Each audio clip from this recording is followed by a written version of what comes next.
जिन खबरों के एक और बुलेटिन के साथ में हूं आसिफ रशीद। आगाज करेंगे खबरों की शुरुआत। सबसे पहले बात जम्मू कश्मीर के, जहां पर जनूबी कश्मीर के अंदर मिलिटेंट मुखालिफ सरगर्मियां इस वक्त भी जारी है और दो या के बाद दीगर एनकाउंटर्स हुए। जनूबी कश्मीर की जिला शोपियां से खबर, जहां पर मिलिटेंटों और सिक्योरिटी फोर्सेस के दरमियान एनकाउंटर में 3 मिलिटेंट हलाक हुए हैं। ऑपरेशन बड़ी गाम नामी इलाके में हुआ है। गुज़श्ता शाम ऑपरेशन शुरू हुआ था और रात भर यहां पर ऑपरेशन जरूर चलता रहा, लेकिन अंधेरी की वजह से गोलाबारी दोनों अतराफ से जरूर रुकी थी।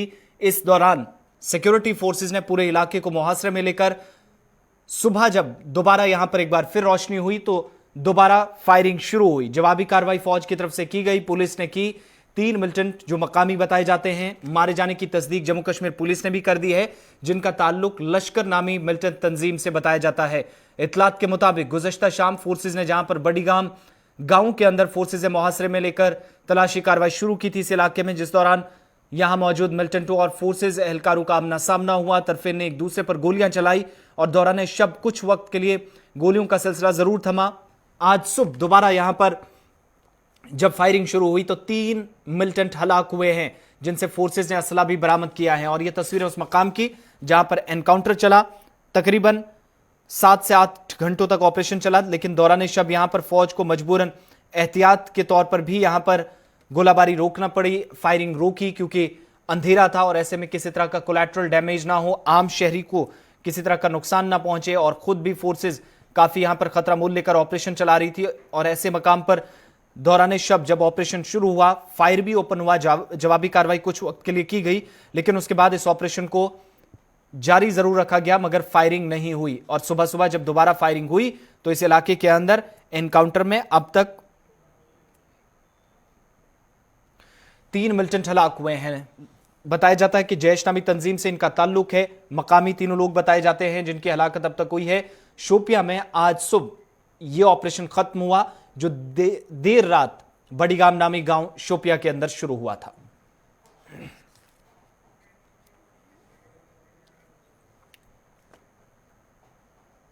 इधर शोपियां के साथ साथ वस्ती जिला बडगाम में भी आज सुबह फोर्सेज और मिलिटेंटों के दरमियान तसादुम शुरू हुआ। हालांकि कुछ वक्त यहां पर गोलियों का सिलसिला शुरू हुआ दोनों तरफ से, लेकिन इस बीच सिक्योरिटी फोर्सेज को यहां पर नुकसान उठाना पड़ा। इस बीच आपको बताते चलें कि इस इलाके के अंदर जहां पर जम्मू कश्मीर पुलिस, फौज और सीआरपीएफ की तरफ से मुश्तरका कार्रवाई की जा रही थी। पुलिस के 2 एहलकार जख्मी हुए थे, जिनमें से एक ने जख्मों की ताब न लाते हुए दम तोड़ दिया और यह वाकया जिला के बीरवा इलाके में पेश आया। तफसीलात के मुताबिक जहां बहक हुए एसपीओ की शनाख्त अल्ताफ अहमद के बतौर हुई,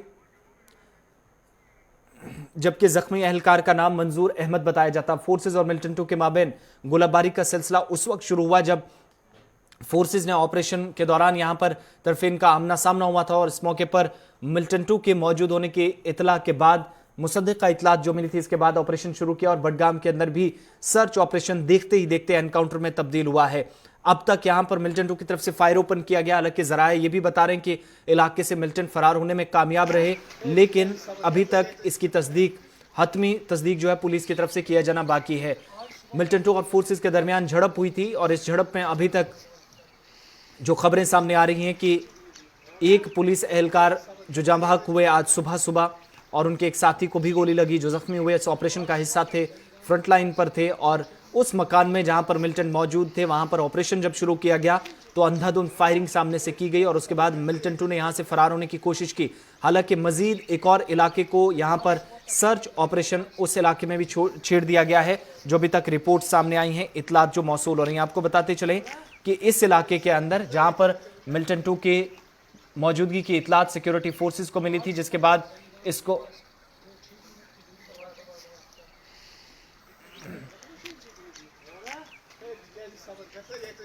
और इस झड़प में एक एसपीओ अल्ताफ अहमद नामी जो पुलिस एहलकार थे जाम बहक हुए और उनके एक साथी को भी शदीद जख्मी हालत में अस्पताल पहुंचाया गया है। इलाज जारी है, लेकिन अब उनकी जो अपडेट मिल रही है कि हालत खतरे से बाहर है। मगर दूसरी तरफ अभी तक इस झड़प के दौरान एक पुलिस एहलकार जिसकी कुर्बानी हुई है।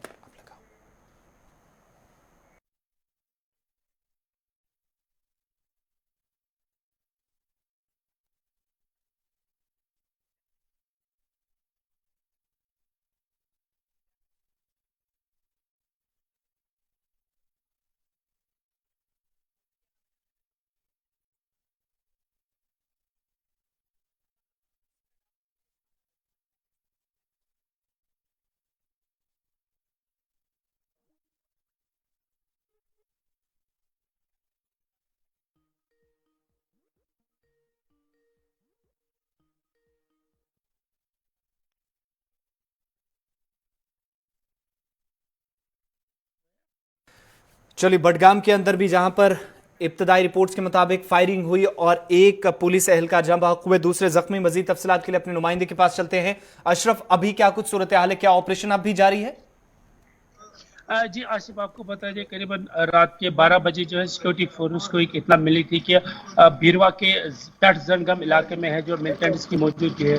तो सिक्योरिटी फोर्स है उस पूरे इलाके को जो है सर्च ऑपरेशन चला। उसके बाद जहां पर उनको स्पेशल रिपोर्ट थी कि शायद इस इलाके में जो है मिलिटेंट्स की मौजूदगी हो सकती है, इस घर में मिलिटेंट्स की मौजूदगी हो सकती है। तो उस जैसे ही सिक्योरिटी फोर्स उस घर के नजदीक पहुंची तो वहां पर जो है मिलिटेंटों ने वहां से फायरिंग शुरू की, जिसमें कि 2 पुलिस वाले जख्मी हुए थे, जिसमें एक एसपीओ है और जिसकी बाद में मौत हुई है।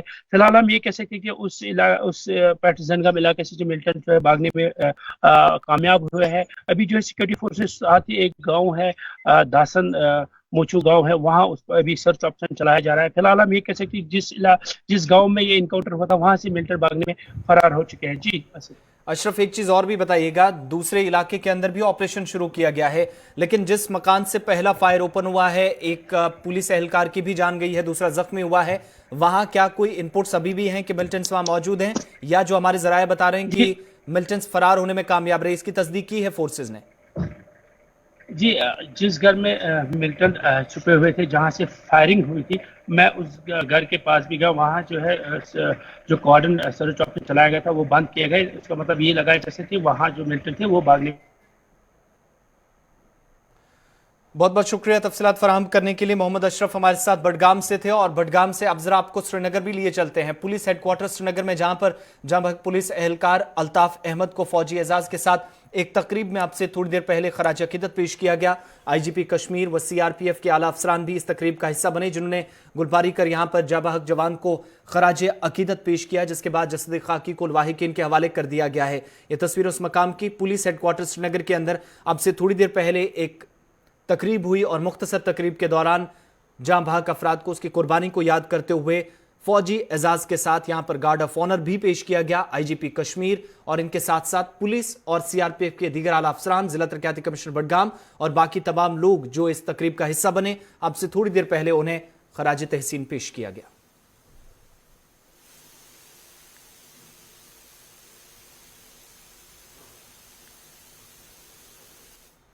कल रात में 9:30 के आसपास बडगाम पुलिस को तल्ला मिला था कि जनीगाम जो बीरवा के विलेज है वहाँ पर यूसुफ कांतरू और एक एफटी छिपा हुआ है। पुलिस आर्मी सीआरपीएफ मिलके कॉर्डन डाला। इनिशियल इनकाउंटर में इनकाउंटर शुरू हुआ, उसमें हमारे एक एसपीओ बहादुर हमारे कलीग हैं अल्ताफ साहब, उनका उसमें मार्टियर हो गए। एक एसडी कैंसर मंजूर साहब है, वो इंजर्ड हो गए, वो स्टेबल है। उसके बाद मॉर्निंग में फिर से सर्च शुरू किया गया तो मिलिटेंट वहाँ से भाग चुका था। फिर ब्लड का हम लोग बीडीएस स्क्वाड को बुलाए गए और उसको ट्रैक किया गया। तो 2 किलोमीटर आगे जाके गाँव है कि जहाँ पर ब्लड स्टैंड उनका ब्लड खत्म होता है, उस गाँव का कॉर्डन डाल दिए, सर्च जारी है। इसमें एक पाकिस्तानी मिलिटेंट था और एलटी कमांडर यूसुफ कांतरू था।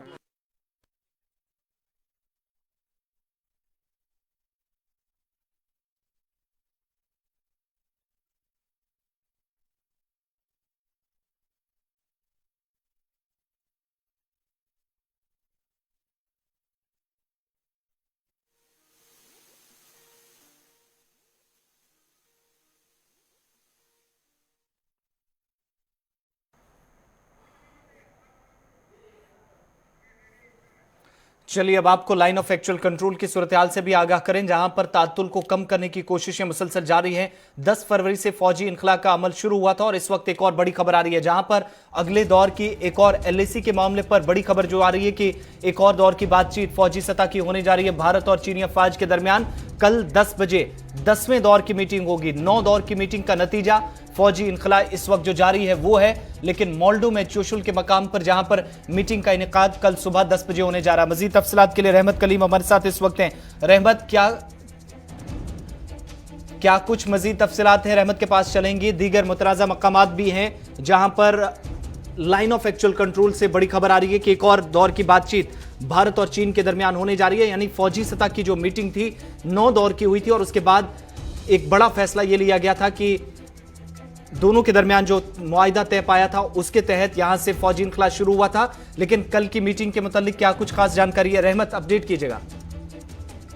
दिन के दौरान सरहदी तनाज़ा कहीं न कहीं खत्म होता हुआ दिखाई दे रहा। पहला पड़ाव जिसे हम कहते हैं, पहला मोड़, वो खत्म हो चुका है, यानी कि फौजी इनखला जो पहले शुरुआती दौर में हमने देखा कि किस तरह से 2 दिन पहले ही फौजी इनखला की जो तस्वीर देखने को मिली थी, वो फौजी इनखला अब एक मरहला जो था वो नॉर्थर्न और साउदर्न यानी शुमाल और जुनूब दोनों हिस्सा जो पैंगोंग लेक का है, इन दोनों हिस्सों से फौजी इनखला हुआ था। और इसके अंजाम पाने के बाद ये पहले ही जब 9वें राउंड की मीटिंग हो रही थी तब ये तय किया गया था कि जब हम पहले मरहले के फौजी इनखला को अंजाम दे देंगे उसके 48 घंटे के अंदर ही में हम 10वें राउंड की मीटिंग मुनक्किद करेंगे। तो अब ये तस्वीर एक साफ हो गई कि ये जो पैंगोंग लेक का हिस्सा है, पैंगोंग लेक का दोनों साइड, चाहे वो शुमाल का हो या जुनूब का, दोनों हिस्से से फौजी इनखला मुकम्मल हो चुका है। और अब यही वजह है कि नई तारीख का ऐलान है। आर्मी सोर्स की तरफ से हमें जो खबर मिली है उसके मुताबिक 10वें दौर की मीटिंग कल 10 बजे होने जा रही है और ये चाइना की तरफ, चीन की तरफ से जो मोल्डो का मकाम है LAC पर, वहां होने जा रहा है। इससे पहले 9वें राउंड की जब मीटिंग हुई थी तो हिंदुस्तान की तरफ मोल्डो में हुआ था, चुशुल के मकाम पर, और अब जो मीटिंग होने जा रही है ये चीन के हिस्से वाले जो मोल्डो का मकाम है वहां ये मीटिंग हुई और कल 10 बजे कमांडर सतह की 10वें राउंड की मीटिंग होगी। इस मीटिंग में ये तय किया जाएगा कि दीगर मकामात जो हैं, फ्रिक्शन पॉइंट पहले पैंगोंग लेक था, ये खत्म हुआ, यहाँ से फौजी इनखला, और दीगर जो मकामात है वहां से किस तरह से फौजी इनखला को अंजाम दिया जाए, उसको मुकम्मल किया जाए, ये देखने वाली बात होगी। इसीलिए कल की तारीख तय की गई है कि कल सुबह 10 बजे 10वें राउंड की हिंदुस्तान और चीन के दरमियान कमांडर सतह की मीटिंग होगी और आगे की तस्वीर साफ होगी। ठीक है रहमत, ये तो मीटिंग एक तरफ, लेकिन दूसरी तरफ चीन ने तकरीबन 11 महीनों के बाद जो कबूलनामा सामने आया है, जो एतराफ किया है चीन की तरफ से कि आखिर जो कोई भी नहीं मारा गया, उससे आकर 5 की तादाद तक आज चीन पहुंचा है। ये जो वीडियो भी साथ साथ बता रहे हैं, थोड़ी देर पहले चीनी मीडिया की तरफ से भी जारी की गई है, सोशल मीडिया पर काफी ज्यादा वायरल हो रहा है, मगर जो तस्दीक कर दी गई है चीन की तरफ से, क्या वाकई में इंटरनेशनल कम्युनिटी के सामने, दबाव के सामने एक बड़ा प्रेशर जो था उसका एक झटका भी ये नतीजा माने कि चीन ने आज बिलाखिर 11 महीनों के बाद एतराफ किया इस चीज का? एतराफ इसलिए करना पड़ा चूंकि मुसलसल ये तस्वीरें सबूत के साथ आ रही थी सामने, ये खबरें मुसलसल, कई रिपोर्ट्स हमने शुरुआती दौर में भी बताए थे। ये 5 के जो फिगर अभी बताए गए, ये 5 की फिगर भी अभी करेक्ट नहीं है, बल्कि एक बड़ी तादाद है, करीब 40 के आसपास जो तादाद है वो बताई जा रही है कि इसमें जो सिचुएशन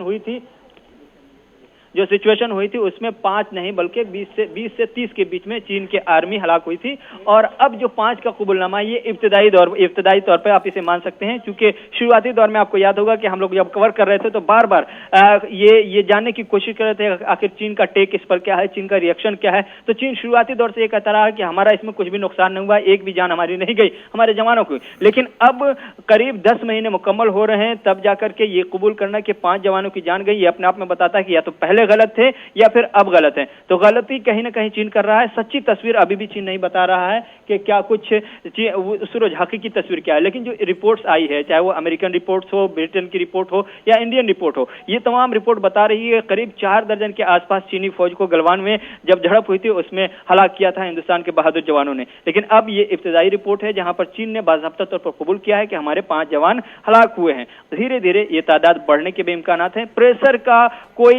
प्रेशर को लेकर के कोई हतमी तौर पर नहीं कहा जा सकता, लेकिन यह है कि हिंदुस्तान और चीन के दरमियान जब रिश्ते अब LAC पर बहाल होना या खुशगवार होना शुरू हुए हैं तो ऐसे में ये एतराफ करना माहौल को साजगार बनाने के लिए कुछ हद तक कहा जा सकता है कि काफी है, और ये इब्तदाई तौर पर काफी है। लेकिन आगे जरूर ये बात कबूल करनी होगी कि गलवान में जो झड़प हुई थी उसमें 5 नहीं बल्कि एक बड़ी तादाद चीनी PLA आर्मी के हलाक हुई थी, और ये तादाद भी बहुत जल्द साफ हो जाएगी। चीन को धीरे धीरे ये कबूल करना पड़ेगा। बहुत शुक्रिया रहमत तमाम जानकारी के लिए। तो चीन ने पहली मर्तबा एतराफ किया और ये तस्वीरें भी साथ साथ देखिएगा जो चीनी मीडिया की तरफ से भी खुद इस वक्त जारी की जा रही हैं। 2020 में लद्दाख में जहां पर वादी गलवान में भारत के फौजियों के बीच और चीनी अफवाज के दरमियान पीपल्स लिबरेशन आर्मी में झड़प हुई थी, इसके फौज के 5 अफसर और फौजी मारे गए थे।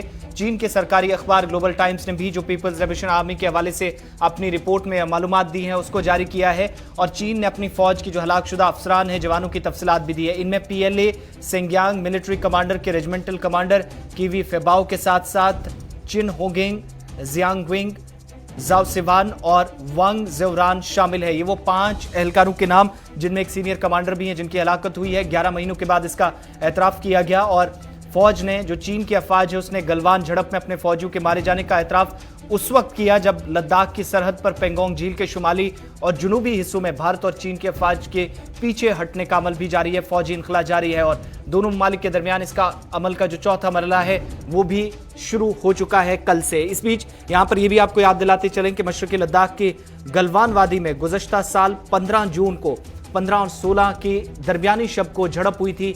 20 फौजी एहलकार जाँ बहक हुए थे। भारत के और चीन के भी इसमें काफी ज्यादा नुकसान की खबर आई थी। अभी तक मानने से इनकार किया जा रहा था, लेकिन अब तकरीबन 11 महीनों के बाद इसका एतराफ किया। लेकिन इस पर दिफाई तज्जिया निगार क्या कुछ कहते हैं। डिफेंस एक्सपर्ट गुरमीत सिंह की बात भी आपको सुनाते हैं, जिनके मुताबिक कि सच्चाई कभी छुप नहीं सकती, देर आए दुरुस्त आए। लेकिन चीन का जो इस वक्त नुकसान बताया जा रहा है, शायद नुकसान इससे कहीं ज्यादा भी हो सकता है। ने एडमिट किया है कि गलवान इंसिडेंट 2020 में उनकी कैजुअलिटीज हुई थी।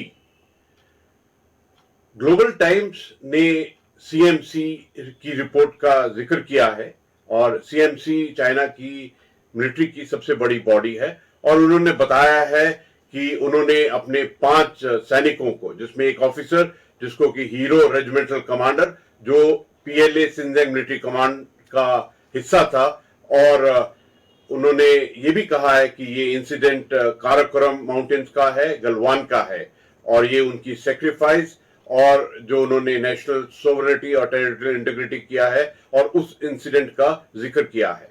इसके अलावा 4 जवानों को फर्स्ट क्लास मेरिट का भी खिताब दिया है, ऑनरी रैंक दिया है। ये बहुत बड़ी एक कदम है, सिग्निफिकेंट मूव है कि चाइना ये उस वक्त कर रहा है कि जब भारत और चीन दोनों ही डिसएंगेजमेंट प्रोसेस में लगे हुए हैं। एग्रीमेंट के मुताबिक दोनों ही साइड एलएसी से पीछे हट रही हैं और इस वक्त के ऊपर में चाइना ने ये रिपोर्ट और अपनी कैजुअलिटीज और इस इंसिडेंट के बारे में बताया गया है। ये तो बढ़ते आगे बात श्रीनगर की, जहां पर इनकम टैक्स महकमे ने श्रीनगर के नूरा अस्पताल के मालिक पर, जहां पर उनके घर पर भी छापेमारी की खबरें सामने आई और नूरा अस्पताल में बिलखुसूस जहां पर आज सुबह महकमा इनकम टैक्स की डिपार्टमेंट की टीम ने आज सुबह कार्रवाई की और श्रीनगर जिले के ज़ेनकूट एचएमटी इलाके में रिहायशी मकान पर छापामारी की गई।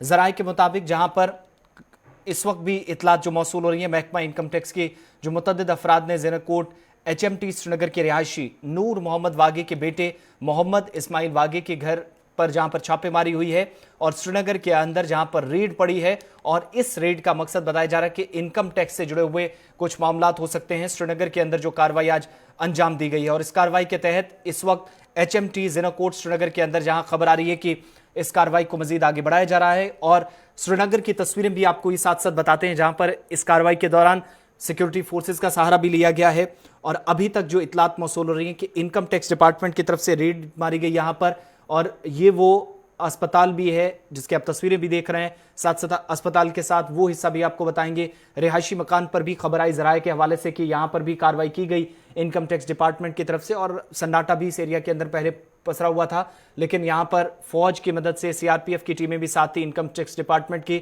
और कुछ टैक्स वसूली के मामलात हो सकते हैं जो हमारे जराया में बता रहे हैं, जिसके बाद ये कार्रवाई अंजाम दी गई है ज़ेनकूट श्रीनगर में एचएमटी के इलाके के अंदर। और अहम दस्तावेजात कुछ अपने साथ इस वक्त टीम ले रही है, पूछताछ चल रही है, अभी जो इब्तिदाई रिपोर्ट्स सामने आ रही हैं।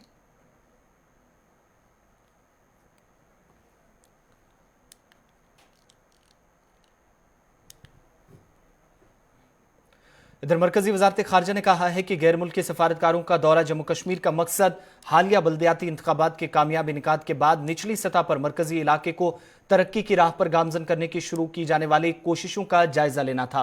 वजारत खारजा के तर्जुमान अनुराग श्रीवास्तव का यह बयान सफारतकारों के जरिए जम्मू कश्मीर के 2 रोज़ा दौरे के इख्तिताम के बाद सामने आया। वाज़ेह रही कि सन 2019 में दफ़ा 370 की मनसूखी के बाद और 2020 में मुख्तलिफ ममालिक से ताल्लुक़ रखने वाले 25 सफारतकारों पर मुश्तमिल वफूद ने कश्मीर का 3 मरतबा दौरा किया था, जिसके दौरान उन्हें सख्त हिफाजती बंदोबस्त के तहत शोराए आफाक, झीले डल की सैर के अलावा मुख्तलिफ अवामी व सियासी वफूद और सहाफ़ियों के साथ मुलाकात की थी। अनुराग श्रीवास्तव ने एक सवाल का जवाब देते हुए कहा कि गैर मुल्की सफारतकारों के वफद के दौरे के पीछे नजरिया ये था कि गैर मुल्की सरबराहान को जम्मू कश्मीर की जमीनी सूरत हाल का बेहतर अंदाजा हासिल हो सके। उनके मुताबिक इस दौरे के बाद जम्मू कश्मीर में निचली सतह पर जमहूरियत की मजबूती समेत जो जारी सियासी और जमहूरी अमल में दिलचस्पी बढ़ गई है। सफारतकारों के तीसरे वफद का मौजूदा दौरा इसी तनाजुर में था ताकि गैर मुल्की सफारतकारों को सबसे पहले जम्मू कश्मीर की तरक्की की राह पर गामजन होने और निचली सतह पर जमहूरी तहरीक का मुशाहिदा करने की इजाजत दी जाए। जम्मू कश्मीर आने वाले गैर मुल्की सफारतकारों के वफद में यूरोपीय यूनियन के अलावा France, Spain, Belgium, Italy, Sweden, Ireland, Holland, Finland, Chile, Brazil, Cuba, Bolivia, पुर्तगाल, बांग्लादेश, मलावी, आयरकोस्ट, घाना, सेनेगाल, मलेशिया, तजाकिस्तान और किर्गिस्तान के सफारतकार भी शामिल थे। जो 24 अरकान पर मुश्तमिल ये वफद वादी कश्मीर के बाद जम्मू सूबे पहुंचा था और 2 दिन का दौरा इनका बिलाखिर देर शाम खत्म हो गया।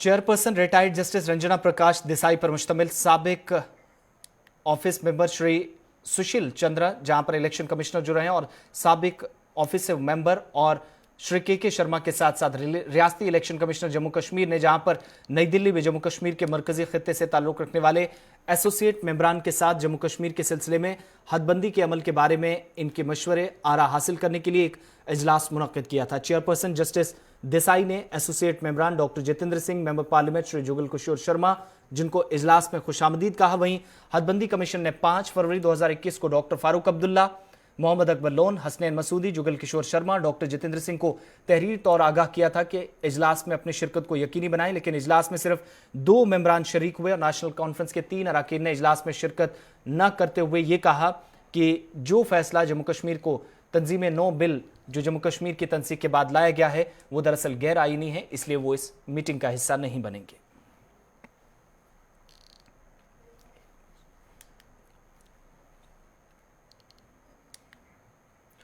आईपीएल के 14वें सीजन के लिए जम्मू कश्मीर का नाम एक बार फिर सुर्खियों में, जहां पर जम्मू से ताल्लुक रखने वाले एक और नौजवान खिलाड़ी ने 5वें खिलाड़ी के तौर पर ऐसा कद बनाया है जो जम्मू कश्मीर की तरफ से इंडियन प्रीमियर लीग में खेलेंगे। जनूबी अफ्रीका के जहां पर ऑलराउंडर क्रिस मॉरिस सबसे महंगे राजस्थान रॉयल्स ने खरीदे, वहीं जम्मू के खिलाड़ी जिनको इस आईपीएल में जगह मिली है 2014 में युद्धवीर चारक, जो कि युद्धवीर सिंह चारक जम्मू सूबे से और लगातार इससे पहले सनराइजर्स हैदराबाद, राजस्थान रॉयल्स के कैंप में भी ट्रेनिंग के लिए जरूर गए थे, लेकिन बिलाखिर 20 लाख की बेस प्राइस कीमत पर उनको मुंबई इंडियंस की टीम ने खरीदा है। उनके घर पर, रिश्तेदारों में और साथ ही जम्मू सूबे के साथ साथ वादी कश्मीर में खुशी की लहर दौड़ गई है, चूंकि युद्धवीर सिंह चारक जो जम्मू कश्मीर के 5वें ऐसे नौजवान खिलाड़ी बने हैं, परवेज रसूल, अब्दुल समद, मंजूर पांडव के साथ साथ रासिक सलाम के बाद युद्धवीर 5वें ऐसे नौजवान खिलाड़ी बने जिनने इंडियन प्रीमियर लीग में इस बार एंट्री मारी है।